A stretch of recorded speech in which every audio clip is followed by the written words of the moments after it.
I don't have a corporate overlord. There was this kind of pressure when I was in mainstream media that I was, quote, a little too aggressive. This idea that kicking it back to the states was going to give some type of independence or autonomy is bullshit, if I may. As a lawyer, you've been able to really be at that intersection of understanding. Reproductive freedom is so critically important. Everything is inextricably intertwined these days with law and politics. I gotta be honest with you, if you think that your vote is immaterial, all you have to do is look at your judges to understand why your vote is so important.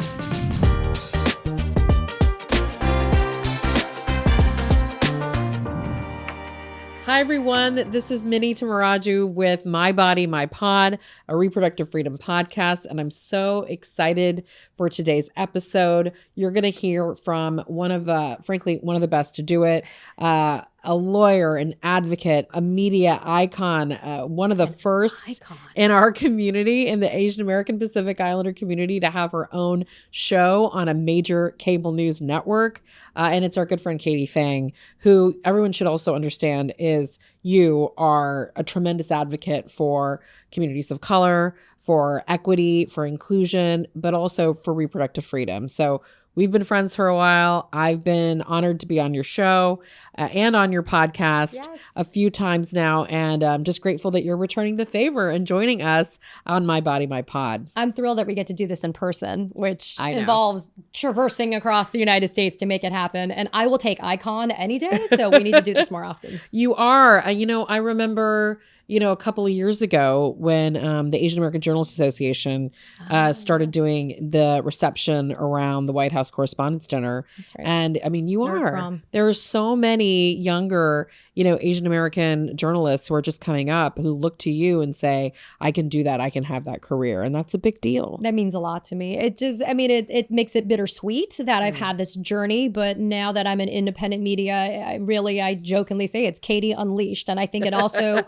shows that there's an authenticity to who you are. And if that means that you have to bring the heat, if you have to bring the urgency, because that's the moment that we find ourselves in, then that's what we need to be doing. Well, I'm going to ask you just a little bit about that, because I think your career trajectory actually mirrors what we're seeing overall, with corporate media, with frankly, with the shrinking of corporate media, with the rise in the importance of content creators and independent journalists like yourself. And it's all the more important as we're going to talk about reproductive freedom. So your whole journey, I think, is very illustrative of what the larger media ecosystem is going through. Well, it helps me take what's existing real estate that otherwise would be smaller in legacy mainstream media, which, you have to compete against the timing and the clock of only being able to squeeze certain things in. But these issues, reproductive freedom is so critically important. Everything is inextricably intertwined these days with law and politics. And so if you can find a space in the digital platforms to be able to not only explain, but also emphasize why everyone should care regardless of party affiliation, that's why it's a gift to be able to have these conversations in this space. Well, and I think you hit the nail on the head.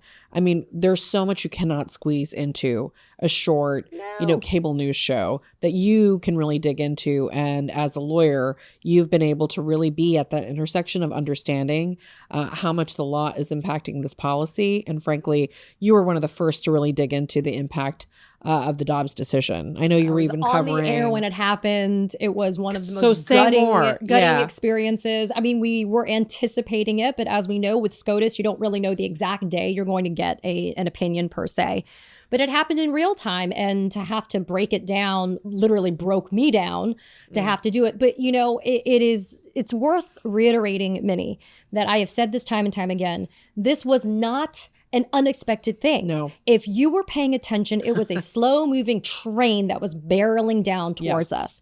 And I think that is why we can't clutch our pearls and still kind of fret over what happened. We have to rebuild, we have to regroup and pivot. And part of that means having an appreciation that the GOP and Republicans, they've been decimating reproductive rights for decades. Yes. Okay. And so, we need to figure out what we need to be doing yesterday, not now. So I know currently, and since Dobbs to now, you have been tracking and covering the ongoing like litigation that has stemmed from Dobbs and all these states, these fights in the states, these ballot measures, et cetera. Can you talk a little bit about what you think the most consequential cases that you're watching?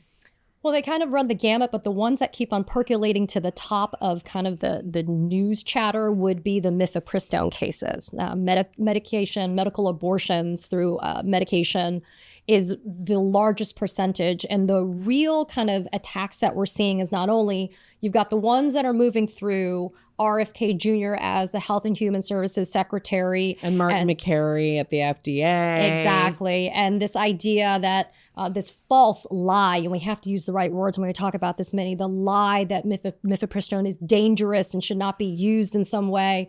There's this attack again by the GOP, most recently within the last, week or so, when all of these GOP senators started putting pressure again on the FDA to reverse any type of approval for mifepristone standards to the FDA. Then you also have GOP, Republican state attorneys general, that are leading lawsuits. For example, in Louisiana, we're watching this one carefully because in Louisiana, for example, it's a total abortion ban. No exceptions. Right. And you can't get. And the last Planned Parenthood in Louisiana has just closed. Which just goes to show how effective Dobbs has been in completely freezing out the opportunity for states. I mean, this idea that kicking it back to the states was going to give some type of independence or autonomy is bullshit, if I may. Yeah, so, for example, in Louisiana, we have this lawsuit that's being brought because you have mifepristone being mailed into the state. And so now we have Louisiana suing the FDA saying, you got to reverse all these approvals. You have to reverse it and reject it and not allow mifepristone to be sent via mail, which is the way that people are doing it. They're also seeking to end telehealth consultations to get mifepristone. And so that's just a sampling of what we're watching right now. We also have litigation that's not succeeding, but is making some headway, which is this idea of testing the limits of what is an exception and also clarifying the language on exceptions. Some states nominally still have exceptions to the abortion bans that allow for medical care in an emergent way if you have, for example, the health risk or the safety or the life of the mother. And we really don't know what that means if you're a doctor. And so they're trying to test what can we get away with legally to be able to expand those definitions or expand what the exceptions are, but it hasn't been going very well. So on the exceptions point, we've always said, exceptions are purely political. They're designed to fail. They are political cover for extremists who want to pass abortion bans, but want to say that they are, compassionate. They're intentionally vague and ambiguous because they're not meant to be utilized. Which as lawyers, it's just unbelievable that you would be able to pass a law that is intentionally vague, because vagueness is something that you can challenge as a lawyer, and yet they get to get away with it because the legislatures are stacked with Republicans that don't have a problem drafting bills and legislation that are intentionally vague. And then on the mifepristone, on the telehealth, on the medication by mail, we now know that despite bans and restrictions in 21 states, abortion rates have gone up in this country because of telehealth and medication by mail. And we know anti-abortion extremists want to stop mifepristone being mailed. They want to stop telehealth because they would really like a ban in all 50 states, but they cannot get a bill like that passed through Congress. Because you get stuff like shield laws that are also being tested in our courts right now. Where, for example, the Texas Attorney General, because he can't help himself, is suing New York, and obtained a default judgment against a New York doctor. Yeah, Dr. Maggie Carpenter. Exactly. And listen, she didn't have an obligation to have to respond, so that default judgment, meaning because she didn't respond, was entered. But because of New York shield laws, New York clerk has now on 2 occasions said, you can't enforce that BS judgment. Don't come into New York with that and think you're going to get away with it. But thank gosh that we have New York, and we have Kathy Hochul as a governor. And we have J.B. Pritzker, for example. We have Newsom. We have these states with governors. We have 8 states with shield laws and many more that are in the process. Exactly. And that are willing to go, head to head with Trump and his administration, and really could care less about Ken Paxton in Texas and what he's up to. But I think it goes to show that the opposition to our opposition, anti-abortion extremists, are not stopping with Dobbs. And that's the critical point, I think, right? Yeah, like people thought, oh, well, once Roe v. Wade gets overturned, those people are just going to sit on the sidelines and give themselves, take a victory lap and pat themselves on the back. But they knew that that was a gateway to going after more independence and reproductive freedom. So now mifepristone seems to have moved to the pole position in terms of being targets right now. So I want to ask you, as a journalist, in the wake of Dobbs, you've been on the front line. You've been talking to some of the folks who have been the most personally affected. I remember when you had the women from Florida, because your show was based in Florida and you're based in Florida, right after that ban, come on the show and talk about what happened to them. Can you talk more about, as a journalist, why those stories are so important and just your experience interviewing those women? So Anya Cook was one of those two women. And to have her, and again, it just kind of gets back to what we're talking about, which is how do you explore the depth of loss and the feelings of betrayal and fear in 6 minutes on live TV? You just cannot, right? And to have Anya Cook sit there and say that she delivered her child in the toilet of a salon that she went to get herself prepared so that when she died, because she was rejected from a hospital for medical care because the doctors were fearful of the Florida abortion ban, she wanted to look her best when she entered heaven. I mean, how do you process that? How do you sit there as a woman, as a mom, as somebody who's gone through multiple miscarriages myself and had my daughter by way of IVF? Like, I know how important it was for these women to achieve in their mind what was the ultimate goal. And for me to explore that was not only critically important for me to give Anya and others the platform, but that's when we reach people the most. I could talk till I am blue with you and others about the laws, and I could, complain about the apathy that I see now because there's not enough coverage about reproductive freedom issues right now on the news. I feel like people have forgotten Dobbs. Yes, I want to come back to that. But, I could do that till I'm blue, but if I sat down with Anya and all I did was I just let her talk. Right. I asked her maybe 1-2 questions, but otherwise I said, just tell the world your story. And that was so impactful. It was impactful on me, my viewers, and others. I mean, it went viral. That moment went viral. But that's what we need to do. We need to let people see palpably and feel the loss, and to understand that these are not just names that you hear about or read about. These are not activists. These are not people that are getting paid to go into actors, court. Right. Yeah, these are not crisis actors. They're not just leftists that are, doing this for kicks.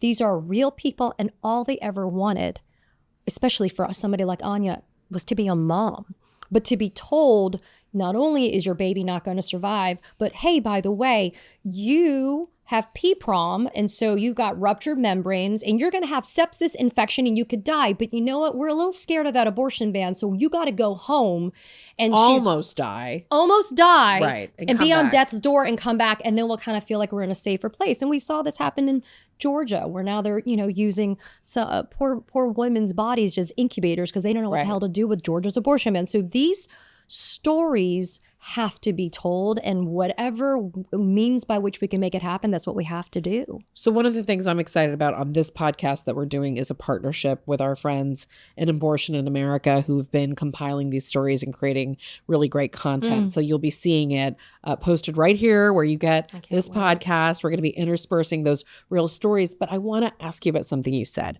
which is, and something I've experienced. Why is it so hard to get media coverage? Like, from your experience? So part of it is just, again, for example, when you have a 1-hour live TV show, there's only really 41 or 42 minutes of talk time, and the balance of which are ads, because you got to pay to have all that happen, right? And then within it, you have all these competing stories that are trying to, vie to be, covered, and you only have 4, maybe 5 blocks in which to do a story. What I find to be troubling, though, is this inability for people to understand, especially mainstream media, that reproductive rights is not a standalone issue, that it is tied financially to our economy. And what I call the big bullshit bill and the cuts to Medicaid speak directly to reproductive freedom. And, you know, and then it speaks to our court system, because when you stack the courts with judges that are going to sit there like Matt Kaczmarek in Texas and are going to destroy mifepristone and destroy abortion rights, when these things are happening, these things are all related. They're not standalone issues. And so you cannot think of them as silos. Right. And yet they're very myopic in traditional media. And they fail to appreciate that if you continue to reinforce the dialogue, and we talk about Anya and we talk about other people, that it ends up just the repetition of the concepts and the principles in the moment just ends up being, I think, what moves the needle for most Americans. I love your passion on this. No, it's just so refreshing to have somebody in the press who's just as pissed off as we are about what's happening. And I know a lot of it is because you are a mom, but you're also a Floridian. You know, you've been in the state in the wake of the Dobbs decision and in the wake of the ballot measure, which, Amendment 4. I still say we technically won because it was 57%. I brought the numbers. Yes, please. Let's talk about it as a person on the ground. Let's go to the tape, Vinny. So Amendment 4, the yes to Amendment 4 was 57.2%. It was and this is the important number. Yeah. 6,070,758 votes for yes. That's crazy. So more than 6 million Floridians in a state like Florida, which is decidedly red. Against a ton of spending. By a lot of spending. By the governor. Yeah, the governor also lawsuits to stop lawsuits, these bullshit lawsuits about the phrasing and the language of the amendment. Intimidating and threatening folks. Sending cops to the doors of the people that are signing the petitions to get Amendment 4 on the ballot. Wild. So more than 6 million Floridians said, I want the constitutional right to an abortion in this state. A state that also has a right to privacy that is stronger in its state constitution than our United States Constitution does. And yet, and this is why we continue we should weave everything together, because you had to hit 60%, even though you were at 57.2%. And didn't make it in a state like Florida. But why 60? Because there were legislators that passed the rules, and then you had judges that said it was okay to have a supermajority at 60%. That's why people need to pay attention to things and realize it's all connected. It's not standing alone. This is why these state Supreme Court races have become really important in all over the country. Oh yeah, and I'm name them and shame them, honey. I'll be like, go and check out who's on that ballot. Because look, you know why? Because there was at least 3 Supreme Court justices that said that fetuses are people. Yeah. Okay. So it was So we have this happen. So I went on social media. I said, these are the 3 Florida Supreme Court justices, which, by the way, these are my colleagues. These are my contemporaries that are sitting on these benches now. But I have no problem naming them and shaming them. Like, you know them. You've been in their courts. I practice law with these people. Yeah. And they are now on the state and the federal benches. But when they're taking positions like this, it's bullshit. It's either a Federalist Society kiss-up moment, or I'm sorry if you really believe that, but this is insane. It's insanity to have this there. So I was trying to explain today to a reporter what I mean when I say abortion and democracy, reproductive freedom and democracy are so intertwined. And I think you just laid it out perfectly. We've got states like, Missouri, where the people have made their voices heard on abortion access. They voted and they passed their ballot measure. Although, again, but technically, the Republicans are challenging that now too. And their court is stacked with anti-abortion extremists, as you just stated. Matt Kaczmarek, who we know was the first that created the Supreme Court litigation on mifepristone, which the Supreme Court wisely said, we're not going to mess with that stuff. Well, they said you don't have standing to the plaintiffs. Yeah. Well, we were grateful for the small miracles. When it got kicked back to Kaczmarek, he was pissed because now, because of the no standing thing, the only people that were left as plaintiffs were the individual states. Yes. Inclusive of Missouri, Idaho, and others. So what did he do? He sent it to Missouri. Why? Because there's all these Trump appointees that are sitting there that are going to take this case. That is the problem with when you don't pay attention to who's on these ballots. Then you end up with judges like that. And they don't care about the will of the people. No. That's to me, the other through line here, right? Whether it's Florida or Missouri, if you have a Republican supermajority in your state, they will flat out disregard the voters who are also Republicans. Yes. So I think this is an important thing I'd love for you to dig into with me so our audience understands this. what is going on with our courts in this country? I mean, I know that's a very big question. Let's start at the states and then talk about the federal courts and the Supreme Court. Well, I mean, we just talked about a state like Missouri. We can talk about Florida. Depending upon the jurisdiction, sometimes the governor gets to appoint the judges that are as high as the Supreme Court. Not every state elects their Supreme Court. But for example, in Florida, you can apply to be a judge. You go and you get nominated through a judicial nominating commission, which I was nominated a couple of times to be a judge. But then guess who decides? The governor. Mm-hmm. And then you're appointed for a specific amount of time, and then you are forced to run in a public election to be able to defend your seat.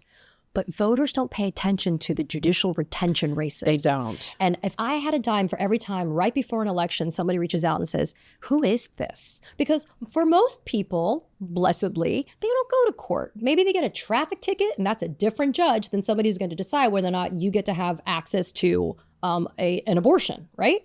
So the states have their own individual ways that they're built in terms of how they create their bench.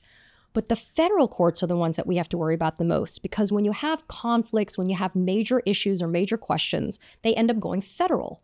And when you look, and again, I brought some I want to see the receipts. So this is an important one. So Joe Biden appointed more federal judges than Donald Trump did in Trump term 1.0. So Joe Biden appointed 228. But here's where it gets interesting. There were only 187 district court judges for Joe Biden versus, for example, like Barack Obama, 268, right? But here's the thing. Donald Trump appointed more appeals court judges than Joe Biden, and now Donald Trump gets another bite at the apple with Trump term 2.0. The reason why the appeals court judges are so critical is they're the ones that evaluate and review what the trial court or the district court judges decide. And if that's the case, you got to give somebody like Mitch McConnell, can't stand the guy, but you know what? You got to give him credit, because that guy was the visionary, him and Leonard Leo at the Federalist Society, that figured out we can funnel all this dark money and we could stack these benches, because eventually stuff like Roe, Obergefell, right? These voting rights, like Section 2 being about to be gone. Like, these are the decisions that are going to go federal. And then, hey, how many Supreme Court justices did Donald Trump get? Yeah. Biden only got Ketanji Brown Jackson, who, thank you, has been holding the line.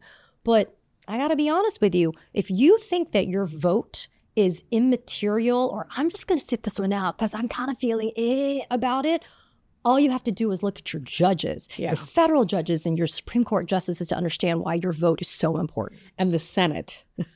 The Senate confirms, not the House. So when we were talking about Congress and folks are like, about these Senate races are critical. And the Senate confirms people like RFK Jr., who's going after mifepristone, right? And also has decided that there's no such thing as a vaccine. But, these are the people that are also, for example, Pamela Jo Bondi, running the DOJ. I call her Pamela Jo, honey. That's what I call her. But somebody like Pamela Jo, she was a Senate confirmation, right? But who put her up? Right. The president, right? And so we have to pay attention at all. We have to be hyper vigilant at these things that a lot of us, and in fairness, listen, I was the same way for a long time, right? I wouldn't know how to name half my state representatives or whatever. Right. But that's why I keep on urging everybody, my followers, my subscribers, run for local, state, and municipal office. Mm-hmm. Pay attention to what's happening in these races, because they impact you so intimately sometimes than what happens in DC.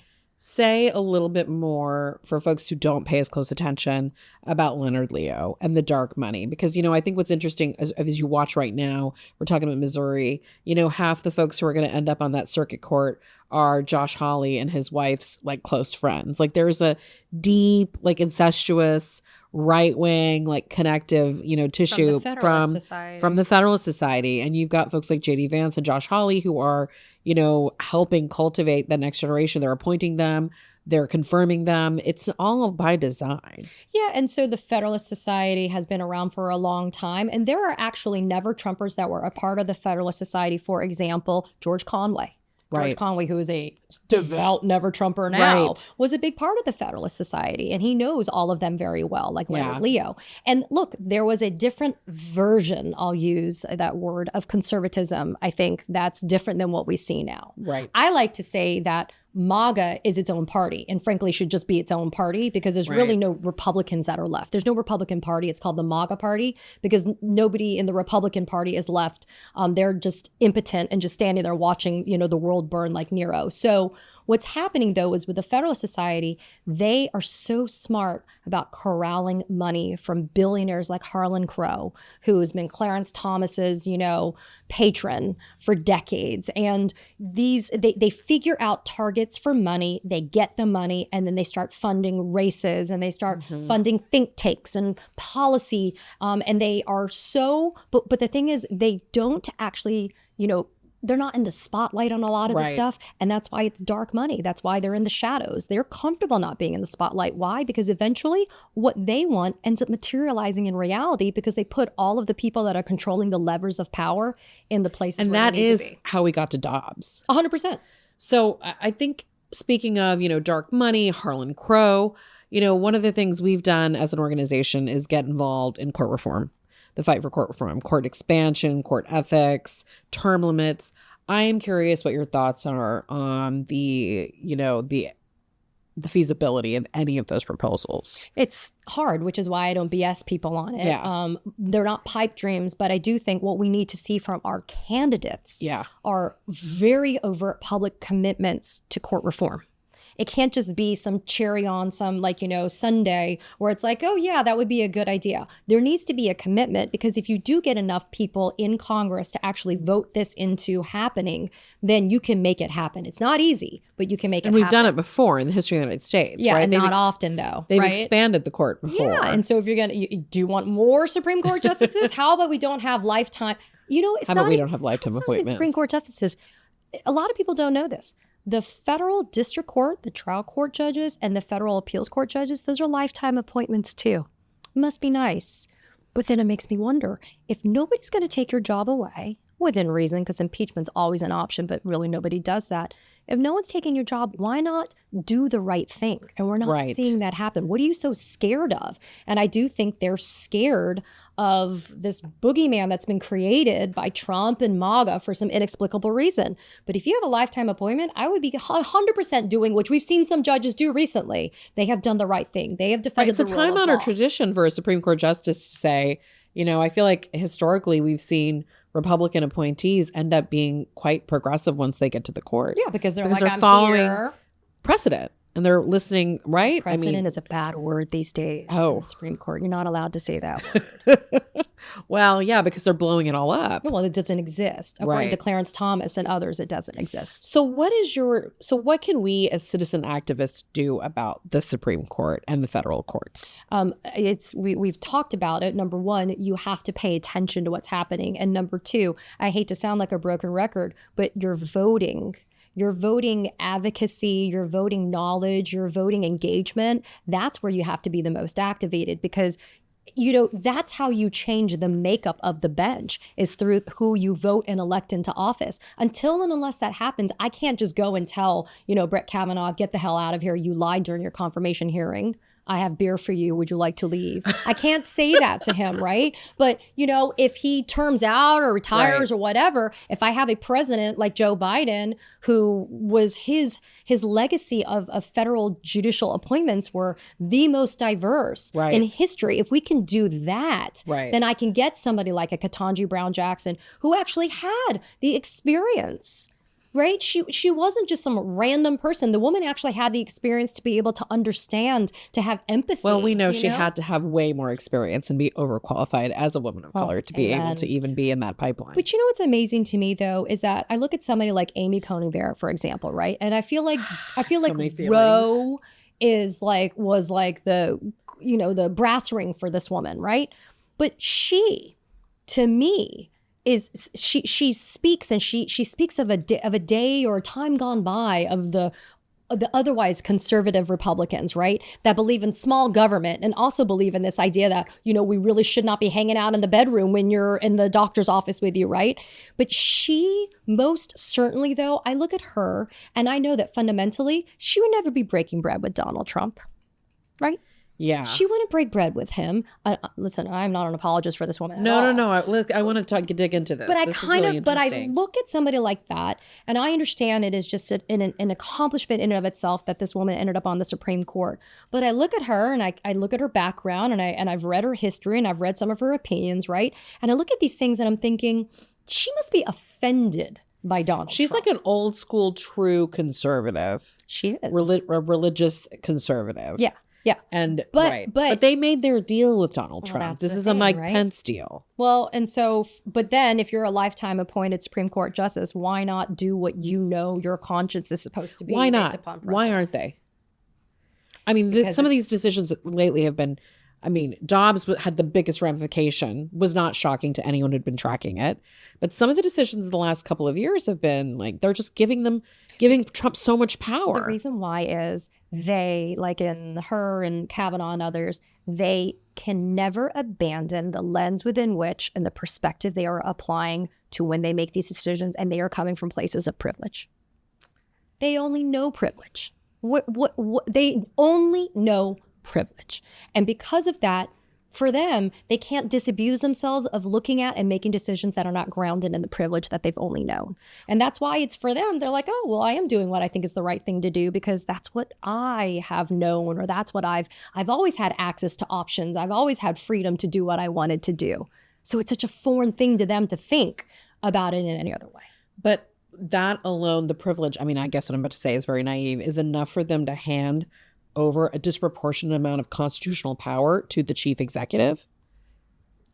Because they felt like giving the executive all of that, which is why, again, I think there's this impotence that is happening with the separation of powers, which is why also, to answer your question from a few minutes ago, voters, people need to go back to basic civics.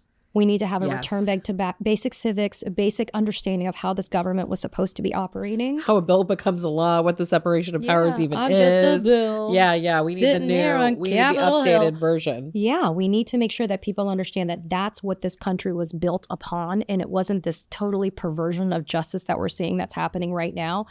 And critical thinking skills, which I can't give you. You just either have them and you know how to use them. Maybe they're a little bit atrophied these days, but critical thinking skills is exactly what our activated people that support and want change have to be looking at right now. So as you've been doing, this new work in independent media, your podcast, your Substack, what is resonating with your viewers? What do you think they're grabbing onto? I think some of it are the interviews of specific people, but some of it I think is the following. I don't have the fake eyelashes, the big blown out hair, and the crazy makeup anymore, right? I don't have a fancy set. It's just me and my little dog that nobody sees and this soundproofed little, office that I'm renting to do my stuff. But what they're getting is the authenticity, which I always had when I was on mainstream media, but they're looking at my level of anger and fear and sadness and frustration, and they're understanding that I am a mirror to how they're feeling. And when I can give them solutions or I can give them something to do, it's great. And some days I have to look at them in the camera and say, I don't have a solution. Yeah. But what I can do is I can explain something to you in a way that you understand, which empowers you because knowledge is power. And once you have that knowledge, you can then take it and spread it with whomever and however you can. And that should make you feel better because we are walking around in a time that is so dark in every sense of the word. But if I can explain a legal concept, or I can explain a decision, or if I can explain what's happening in Congress right now, if I can explain why I support a government shutdown, even though I know it's hurting thousands of people, if I can explain these things in a way that somebody understands, it works. People, they understand, they relate, and they say, I feel the same way as you. I have broken down crying on my YouTube channel, and it's because I am feeling all of it so intensely.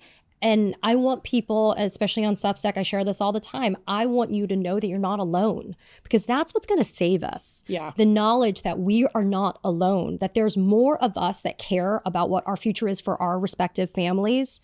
Like if I feel like you care about me and my family, I will do what I have to do to protect mine and yours. And I feel like that's what people need to understand. We can unify in ways that are more powerful than everything that's happening on the other side. I feel like if there is a headline for this episode, it's Katie Phang is angry. Yes. And Katie Phang angry is unleashed. A Katie unleashed. Right? Yeah. And what does that mean in terms of your work, and how are you feeling? Like, I think this is the most time I spent with you since you've been off MSNBC, and you seem lighter. That's what somebody said. Somebody said I looked younger. It could be that I'm just not eating enough. We'll work on that. Well, you know what it is?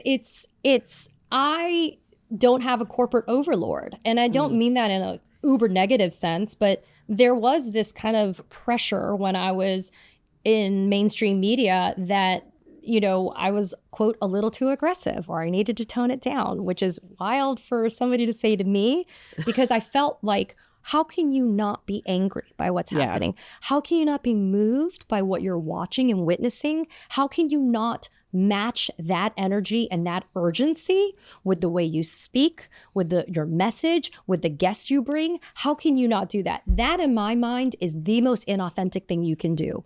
People are tuning in because they want you to be there with them. And especially in the land of digital like YouTube, it is an intentional decision to watch my channel, to subscribe. If you're on cable, you've subscribed and maybe you have the TV on and you may not have a choice if my show comes on. Right, you can change the channel, you can mute it, you can do whatever you want. But you know what? If you are choosing on digital to either come to my Substack, come to my YouTube channel, hang out with me on social media, that's an intentional decision, which I think is the big game changer between digital and linear. Because in digital, it shows intentionality, right? It shows a desire to be a part of the discourse and the conversation versus just being a bystander watching it all happen in front of you. And this is what we lost, right? I mean, this is one of the reasons I think a lot of folks would say we lost in 2024. Our side didn't have enough, you know, folks out there on social, on digital, just telling truth tellers, right? We had sort of ceded that ground to right-wing, like bro-focused podcasters, influencers. I think we were very much behind the game. Yeah. Behind in terms of... They've cultivated that ecosystem years before we did. So how is it working? So now I know you work with Midas Touch. So how is that? How do you think are we catching up? So those guys were my friends for years. Yeah. And they figured out that digital was a place to be before anybody else did. So when the news was announced that my show was canceled, they were the first ones to reach out. But we had been in touch for a long time. And so I am in partnership with them, and it's been amazing. I learned so much from them, but they also have shared energy, right? They care just like we do. Right. And there are others that are out there that are content creators. I mean, it's funny because I say I'm an independent journalist, but it's the independent part's really kind of the critical thing. The journalism part, I don't know, but I'm still a trial lawyer. I'm also working with Democracy Defenders Fund with the former ethics czar and ambassador Norm Eisen. It's me, him, and a whole bunch of really amazing, inspirational people. And we are doing policy, we're doing comms, and we're doing litigation. We are actually in court against the Trump administration. That is really exciting. Yeah, it's how can you sit on the sidelines in this moment in history? I will never have regret or shame looking back at this time to say that I could have been more involved and I could have been doing more and I didn't, because I'm all in. Well, I mean, bravo, because a lot of, you know, I don't want to pick on anybody or, you know, speak ill of anyone. I think everyone's doing their best. Yeah. But not everyone's reaction has been to just go running into the fire. Which is, okay, so people need to not be judgy, because that's what we do. Right. You cannot be judgy or judgmental about somebody else's level of activism and engagement. Right. I am happy to go into the street. I am fully prepared with a bail bondsman and some lawyers on speed dial. But if that's not your thing, then do what makes a difference for you. Coffee, wine, postcard writing, whatever it is. Yeah. Do what it means, because it doesn't have to be some huge, overwhelming act. It can just be one small step forward. One of my favorite sayings is, how do you eat an elephant? One bite at a time. Yeah. And that's all we have to do, is just do it one bite at a time. So with our few minutes left, I want to ask you about, you know, something we have in common, which is being sandwich generation. It's tough, right? Caregiving for our parents, caregiving for our kids, having these really interesting careers. It's super tough. How do you keep, you and I have talked about this, how do you keep balance, and how do you make sure you're able to take care of yourself in the middle of all of this? So I don't keep balance. I think work-life balance is bullshit. I think that's like a total unicorn, total figment of people's imagination. If people say they found it, then if they really did, they would have bottled it and sold it. I have learned that you just have to triage. So it's a day ending in Y. It's get up and, get my daughter's breakfast made, lunch packed, and her to school. That is the priority. And then after that, it's triage on how to manage the rest of the day. Managing my mom, right, who's 82, and my late father, who you and I spoke about, who passed away from Alzheimer's and Lewy body dementia. And, I also have my husband, who's a big child himself. And then I have a dog who I treat like the baby in the family. But they're all equally important at different points in time. And I always am never at the top of that food chain, but that's okay. The other thing that I'm doing too is, and I've spoken about this, I'm reducing my circle consciously. And that is partially because I just literally don't have the time and the bandwidth. But I'm also finding that I need to have shared energy, because I want to feel like if I'm investing in you, you are doing the same. And there's been a lot that I've noticed lately about people that I either thought were apolitical, have turned out to not be apolitical, and just been silently kind of doing things that have been working against us, right? Oh, wow. And that's been an incredible betrayal. And so I didn't want to kind of fight against that grain. And I'm like, you know what? Maybe one day I cross that bridge with these people. But in the meantime, my circle is getting smaller and smaller, which in many ways means when I do have the time, I have the people with whom I can share it, right? Well, you're talking about, protecting your energy. That's the only protecting your space. And I think that's really painful, what you shared. It's tough. But it's also a great lesson. And that's given me something to think about. I hadn't thought about it that way. There is this emotional vampirism that's happening with people. And I'm also exhausted having to explain to somebody who's like a triple trumper why none of that shit makes sense. Oh my God. And things like that have been very jaw-dropping and eye-opening for me. But I also would say this. In the way that I've been able to reduce kind of that circle, it also has made me blossom though into being even more open and welcoming to other communities that with whom we're allied, with whom we are advocates, because it is the biggest example of being there for people that either are too scared to do it, or they don't have the opportunity, or they don't have the privilege to be able to do it. And that's when we stand in solidarity. And that's when I'm like, I have the ability to give you the love, and I have it there for you. I love that. And I was just thinking that this is another great way that you use your privilege. So last question or comment. The other thing we have in common is that we're both part of this very large and diverse Asian American, Pacific Islander, Native Hawaiian community. And you've been out there doing so much work with our community. Can you talk to me about, I shared why I think it's important for all these young Asian American journalists to see you, for these young Asian American lawyers to see you in the public space. How has it been? Because another thing you and I both share is like, we've been the first in our roles. I think so. Well, you're the trailblazer. I'm just, hanging out. Well, I think you might have been the first MSNBC anchor, right? I mean, first Asian American to have their name on a cable news television show. And it was important because my last name is weird. It's Phang. It's Phang. And so just visibly seeing that was a big deal for an Asian, I believe. Yeah. But I think you and I both had kind of non-traditional journeys as well. Mine's a little bit more kind of non-traditional. The lesson that I think that I get to impart is less being a first, and it's more letting people know that come or are raised in our cultures and our backgrounds, it's okay to be different. Yeah, and it's okay to be loud. To be loud. It's okay to... Not the stereotype. Exactly. And it's okay to not have to follow a specific path. And I used to be the queen of the 1-year, 5-year, 10-year plan. I tell everybody this. And I had it all laid out. And then now I'm sitting here at 50 being like, well, I'm not quite sure how to define what the hell I do, but whatever I'm doing like 150%, right? it's okay. It's okay to not feel like you have to meet that mold and to be exactly what a good quote unquote good Asian kid is. Be able to explain to your parents what you do. Yes, I still can't explain to my mother what I do. She doesn't know where I am right now or what I'm doing, but that's okay, right? But I want the AA NHPI community to see that you can do it one way or another, but as long as you're authentic about who you are, it's okay. And I'm learning all of this really late in life. Like, this is late for me to learn at 50. But that's okay. I mean, Katie, I'm 52, and I just said to my team. Yeah, but honey, we got the good Asian genes, so we don't. I know, it's true. It's true. We look great. Melanin and good Asian genes. And I said to my team today, I was like, I finally feel like a grown-up. And I'm 52. I finally feel like maybe I'm a grown-up now. I have no idea what I am doing at 50, so it's totally fine. So you can tell me how to do this, because I don't know how to be We'll figure it out together. It's good. Such a joy to have you.